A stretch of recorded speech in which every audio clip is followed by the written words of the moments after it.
개복포 했지 않네? 배터리 테스트 좀 부탁할게요. 얼마 안 걸리죠?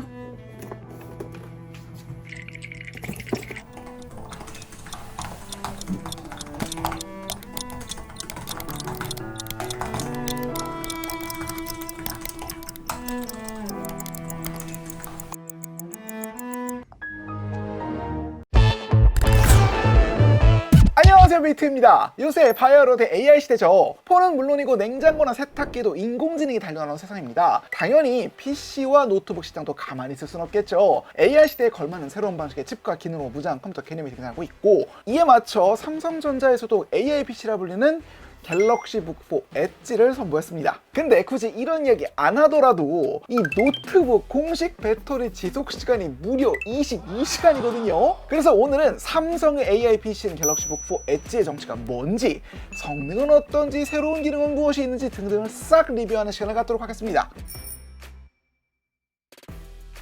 자, 일단 박스부터 확인을 해볼까요? 네, 이전 시리즈들과 동일하게 포장 디자인 자체는 네, 꽤 깔끔한 편이고요. 스르륵 열어보면 이렇게 안에는 갤럭시 북4 엣지 본체가 보입니다. 그리고 구성품으로는 옆에 보이는 어댑터랑 들면 보이는 충전 케이블, 그리고 여기 보이는 설명서가 들어있네요. 충전기 자체는 USB PD 충전을 지원하는 65W 어댑터이고요. 그리고 본체를 들어서 포장을 벗겨보면 블루 단일 색상에 디자인은 이번에 꽤 잘 빠졌다고 소문난 갤럭시 북4 프로와 거의 동일합니다. 측면이 얇게 성형돼 있어서 들고 다닐 때 그립감도 좋고 세련돼 보이는 효과도 있어요. 무게가 16인치 기준 1.5kg이긴 한데 풀메탈 바디임을 생각하면 나쁘지 않고 오히려 견고한 느낌이 나서 마음에 듭니다. 그리고 왼쪽을 보면 HDMI 2.1포트 외부 출력을 지원하고요. C타입 USB 4.0 포트 2개, 이거 빨라서 좋다.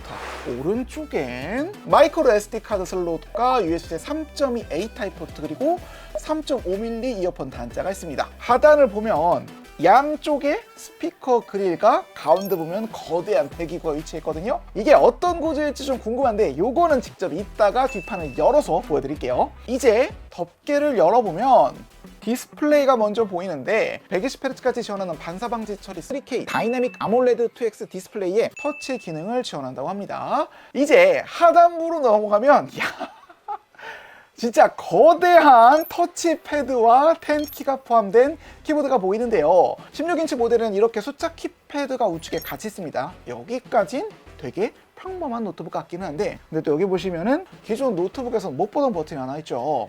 이게 코파일럿 키라는 거거든요. 이 버튼을 이용해 다양한 생성형 인공지능 기능을 활용할 수 있다고 하는데, 일단 이 버튼에 어떤 기능이 있는지는 직접 제품을 켜서 차차 알아보도록 합시다.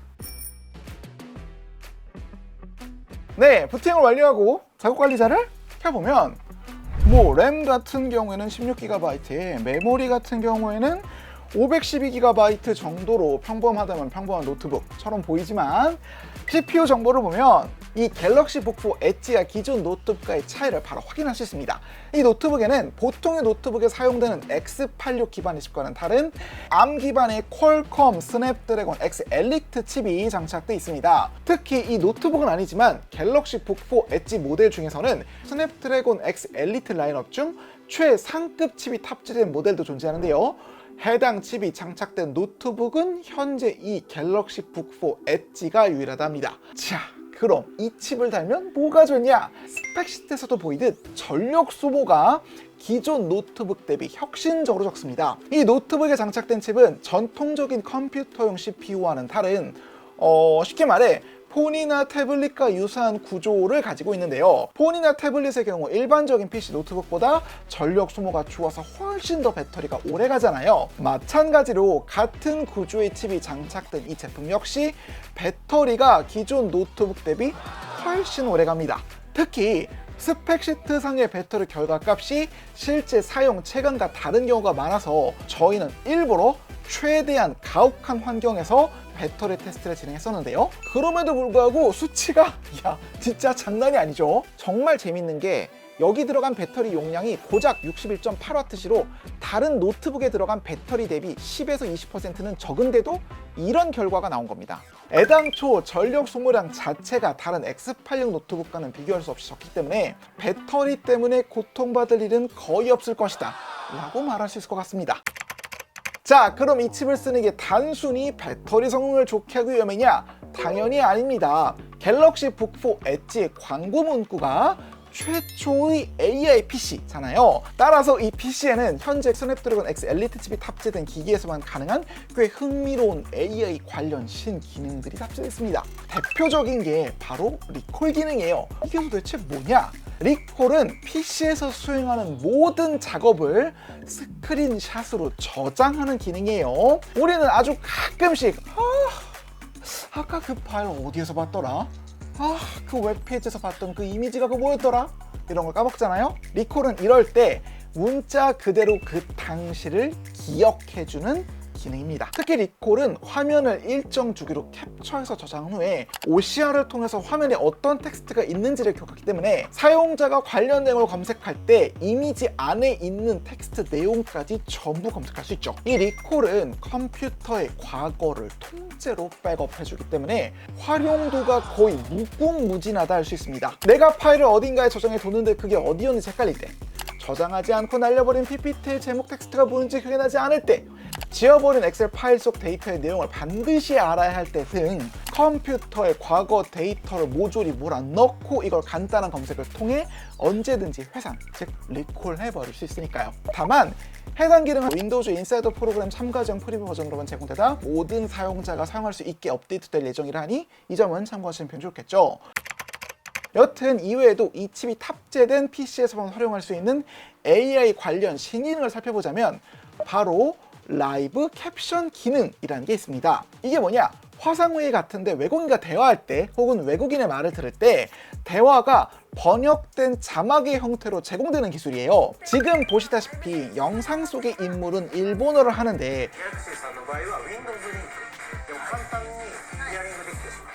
그게 실시간으로 번역되어 자막으로 표시가 되고 있죠.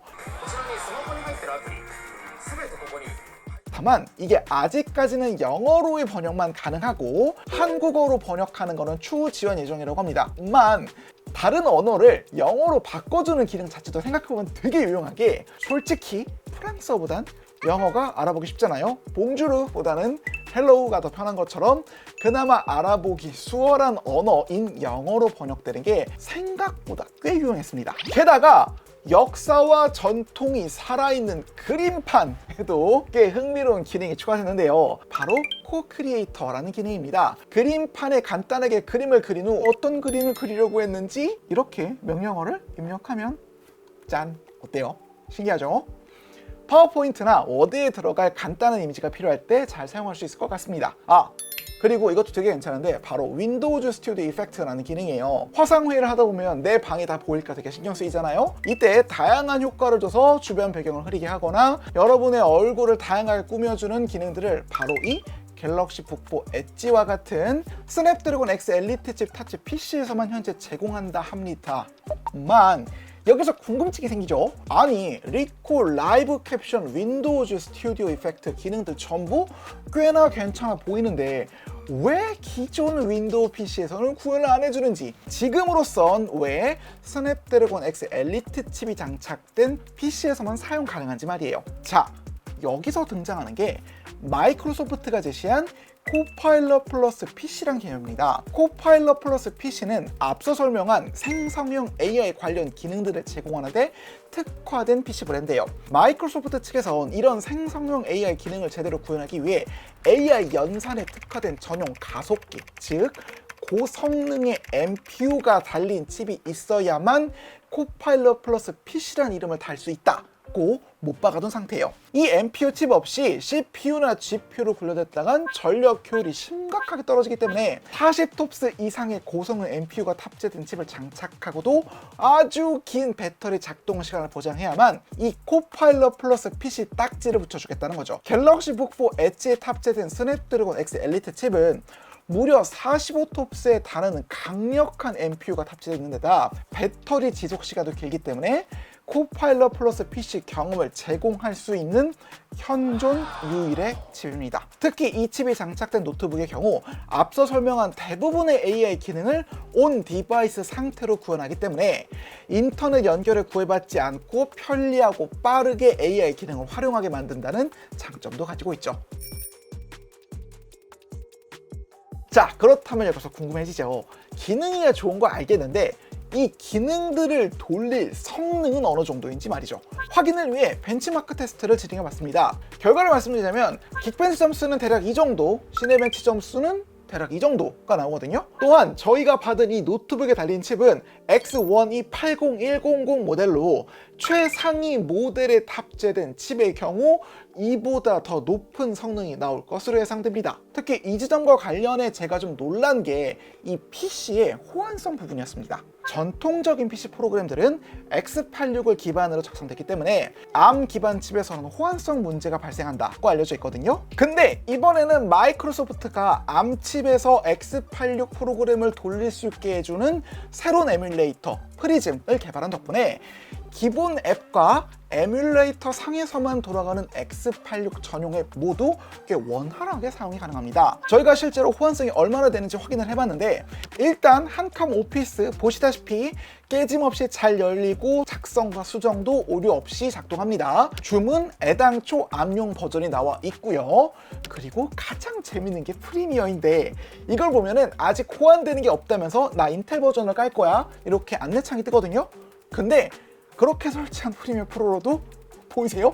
이게 잘 돌아갑니다. 무거운 효과들도 지원 없이 잘 먹히고 느리거나 끊기는 부분 없이 영상 편집이 가능합니다. 이게 기본 깡 성능이 워낙에 괜찮다 보니까 실사용 시에도 큰 불편함 없이 사용할 수 있다는 게 참 신기하더라고요. 특히 갤럭시 북4 엣지는 동급의 코파일럿 플러스 PC 중에서도 가장 압도적인 디스플레이 스펙을 갖고 있기 때문에 영상이나 사진을 만들거나 아니면 단순히 시청하는 입장에서도 꽤 만족스러운 경험을 할 수 있는 것 같습니다. 또한 정부 사이트나 금융 사이트도 저희가 확인한 사이트들에 따르면 렉을 먹거나 하지 않고 서비스를 잘 이용할 수 있는데 이거는 혹시 모르니 자신이 사용하시는 서비스와의 호환성 여부를 한 번 더 확인하시는 편이 좋을 것 같아요.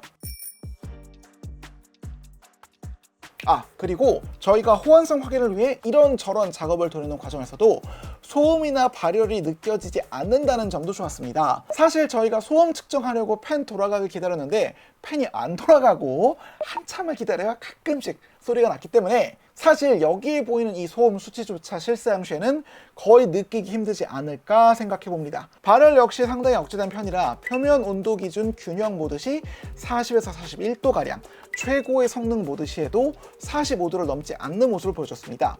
이게 손이 거의 닿지 않은 키보드 상당 부분이라 실사용 시 발열 체감은 이것보다 더 적은 편이에요. 보통 고성능의 노트북들은 고성능의 작업을 하지 않아도 손이 뜨거울 정도 발열이 있는 경우가 많은데 갤럭시 북4 엣지 같은 경우에는 꽤 무거운 작업을 돌리고 있음에도 손바닥에 은은한 열만 올라오는 정도라 요거는 확실히 꽤 놀라웠습니다. 그리고 저 같은 사람에게 눈앞에 컴퓨터가 있다 하면 빼놓을 수 없는 게임도 돌려봤습니다. 다만 게임의 경우에는 좀 애매한 게 저희가 모든 게임을 테스트한 건 아니라는 점 강조드리고요. 우선 메이플의 경우 플레이 자체는 가능했으나 이 성능을 가진 노트북에서는 절대 이렇게 나올 수가 없는 프레임이 좀 떨어지는 모습을 보여줬고요. 오버워치 같은 경우에도 플레이 자체는 가능했지만 설정할 수 있는 해상도와 HD 해상도가 최대였으며 플레이 시 해상도가 낮고 잦은 프레임 드랍으로 쾌적한 플레이를 할 수는 없었습니다. 그리고 발로란트의 경우에는 뱅가드에서 버추얼 머신 환경을 차단하기 때문에 게임을 시작할 수 없었습니다. 확실히 일반적인 오피스 프로그램들은 실행에 별 문제가 없긴 한데 게임 환경에서는 업데이트를 좀 기다려보기는 해야겠죠. 구입하실 생각이 있는 분들께서는 사용하는 프로그램이 호환에 문제가 없는지를 체크해 보시고 구입을 고려해 보시기를 추천드립니다. 자, 그래서 기능 많고 성능 좋고 호환성 괜찮다는 건 이제 알았으니 기기 내부가 어떨지 슬슬 궁금해지죠? 과연 ARM 노트북은 내부가 어떻게 다른지 궁금해서 저희가 직접 지금부터 열어보도록 하겠습니다. 이제 본격적으로 뒷판을 열어볼 차례인데요. 우선 하판을 고정하고 있는 나사를 분리해야겠죠. 여기 보면은 움직임을 방지해주는 고무 패킹을 피킹을 이용해서 떼어내 주고요. 광고주분께 죄송한데 제가 처음 합니다. 근데 우리 이거 광고주한테 허가는 받은 거죠? 여튼 이제 나사를 하나씩 풀어줍시다. 여기 보이는 나사를 하나씩 풀어주면 되겠죠? 네, 이제 나사를 풀었으니 여기 보이는 배기구 쪽에 이렇게 하면 뒷판을 분해를 할 수가 있습니다. 절대로 힘으로 하면 안 되고 천천히 해주세요. 네, 이렇게 드러내면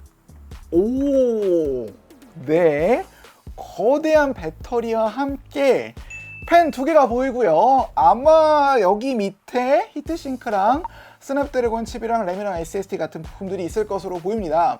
확실히 램도 온보드고 저전장치도 이 UFS가 들어가 있어서 다른 윈도우 노트북에 비하면 조금 더 작은 기판 안에 옹기종기 모여 있을 것이라 추정됩니다. 그리고 배터리의 양 옆에는 스피커가 달려 있고요. 본체 측면 포트와 가운데 메인보드를 연결하는 케이블도 여기 보이기는 합니다. 여기 보이는 이 나사를 분해하면 배터리를 올릴 수 있을 것 같긴 하거든요. 자, 해봅시다. 이렇게 들어 올릴 수 있습니다. 합판의 순수한 모습도 이렇게 보면은 확인을 할 수가 있습니다. 블루 컬러의 합판, 알루미늄 합판이 상당히 예쁘게 자리 잡고 있는 것을 볼 수 있고요. 여기 보이는 글씨 같은 거는 아무래도 조립 과정에서 써놓은 것 같습니다. 와, 근데 제가 지금 분리 과정에서 좀 느끼고 있는 거는 요새는 삼성 노트북 같은 경우에도 내부가 굉장히 깔끔하게 구성된 걸 확인할 수 있죠. 자, 여기까지 갤럭시 북 4 엣지에 대해 간단히 알아봤는데 제가 써본 느낌을 말씀드리자면 윈도우 노트북의 미래를 제시한 느낌이랄까요? 다른 걸 다 떠나서 배터리가 오래간다, 이거 하나만으로도 기존 윈도우 노트북 유저들의 관심을 한몸에 받을 수 있을 것 같습니다. 다만 아쉬운 점을 하나만 지적하자면 이게 셀룰러 모델이 없다는 점인데, 가격대가 조금 있더라도 LTE나 5G가 되는 셀룰러 모델이 출시된다면 더 말할 필요가 없는 최고의 노트북이 되지 않을까 싶습니다.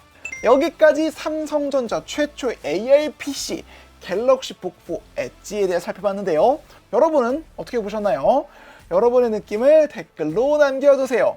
앞으로도 더 흥미로운 제품이 있다면 소개해드릴 것을 약속드리며 구독과 좋아요를 간절히 부탁드리며 영상 마칩니다. 끝!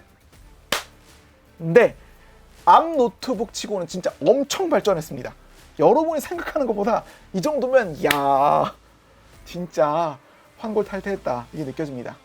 제가 사실 오래전에 암 노트북을 좀 몇 개 써봤거든요.